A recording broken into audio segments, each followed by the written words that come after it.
आला हज़रत इमाम अहले सुन्नत की शख्सियत वाकई हम जहत है, मल्टी डायमेंशनल है। और ये सिर्फ़ ऐसे नहीं है कि ये मुबालगा आराई हो कि हम हमारे वो पीर हैं और एक सिलसिला तरीक़त में हम उनसे एक इरादत रखते हैं तो इसलिए मुबालगा आराई कर रहे हैं। आला हज़रत इमाम अहले सुन्नत को जो आला हज़रत कहा जाता है, मुजद्दिद भी हो तो मुजद्दिद आज़म कहा जाता है, इमाम भी हो तो इमाम अहले सुन्नत कहा जाता है।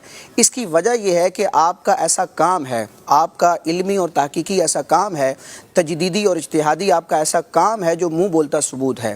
और आला हज़रत इमाम अहले सुन्नत को अपनों ने तो माना लेकिन गैरों ने भी माना। वो एक अरबी का मुहावरा है कि अल फद्लु मा शहीदत बिहिल आदा, कि फ़जीलत तो वो है जो दुश्मन भी माने। अल्हम्दुलिल्लाह आला हज़रत इमाम अहले सुन्नत को अल्लाह ताला ने ऐसी सलाहियतों का जामे बनाया है कि अपने तो अपने गैर भी आला हज़रत की इमामत और महारत का लोहा मानते हैं। आला हज़रत इमाम अहले सुन्नत हम जहद शख्सियत हैं। इल्म कुरान के हवाले से देखें, इल्म हदीस के हवाले से देखें, बिलखुसूस इल्म फ़िक़्ह के हवाले से देखें, शायरी के हवाले से देखें, फिर इज्तिहादी मसाइल को हल करने के एतबार से इनकी खिदमात देखें।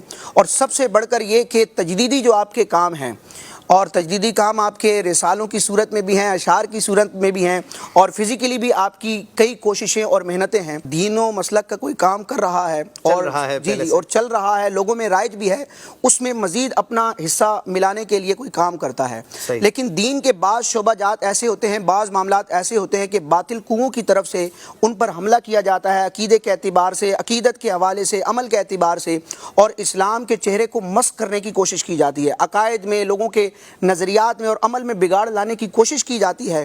तो अल्लाह तबारक व तआला अपने महबूब अलैहिस्सलाम के दीन की हिमायत के लिए फिर हर सदी में ऐसे अफराद को भेजता है जो दीन के इन शोबाजात को रीन्यू करते हैं, यानी जो बिगाड़ आता है उस बिगाड़ को ख़त्म करते हैं, उसको नॉमिनेट करते हैं और इस्लाम और सुन्नियत का जो असल चेहरा है उसको वाज़े करने की कोशिश करते हैं। तो आला हज़रत इमाम अहले सुन्नत के दौर में भी एक दो नहीं दर्जनों फितने थे।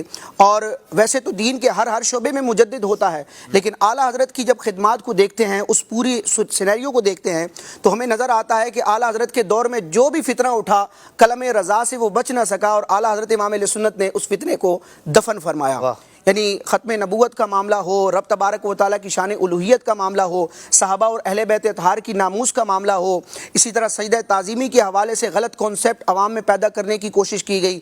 शरीयत और तरीक़त और पीरी मुरीदी के नाम पर जब गलत नज़रियात और मामूलात आम किए जाने लगे तो आला हज़रत इमाम अहले सुन्नत ने इन तमाम महाज़ों पर काम किया और दीन के असल चेहरे को वाज़े किया, लोगों के शऊर को बेदार किया, और इश्क़ रसूल की जो शमा बुझाई जा रही थी, नाकाम कोशिश की जा रही थी, उस शम्मा को फुरूज़ा किया, उसमें चार चाँद लगाए। इसलिए आपको मुजद्दिद भी कहा जाता है। और मुजद्दिद भी कौन सा? मुजद्दिद आज़म।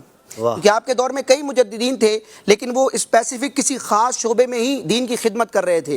लेकिन आला हज़रत इमाम अहले सुन्नत की खिदमत को देखते हैं, आपके काम को देखते हैं, तो आपने हर शोबे में तजदीदी काम किया है, हर शोबे में निखार लाने की कोशिश की है और कामयाब कोशिश की है कि 1 साल का अरसा गुजरने के बावजूद आज भी अगर कोई बातिल सर उठाता है, 100 साल का 100 साल का अरसा गुजर जाने के बावजूद आज भी अगर कोई बातिल सर उठाता है तो इस दौर के उलमाए अहले सुन्नत और उलमाए इस्लाम जब उस फितने का रद्द करते हैं तो दलील के तौर पर आला हज़रत इमाम अहले सुन्नत के कलाम को पेश करते हैं।